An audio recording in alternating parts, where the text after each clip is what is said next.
Hello viewers, আসসালামু আলাইকুম। আজকে আমরা আলোচনা করব একটি পেরিস্কোপের গঠন। আলোর প্রতিফলনকে কাজে লাগিয়ে পেরিস্কোপ তৈরি করা হয়।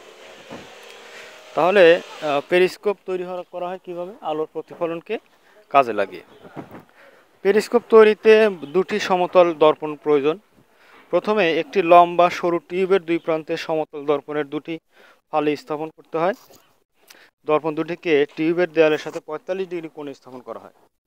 এরা পরস্পরের সাথে সমান্তরাল থাকে এবং 90 ডিগ্রি কোণে আলোর বিসরণ ঘটায় বা বাঁকিয়ে দেয়।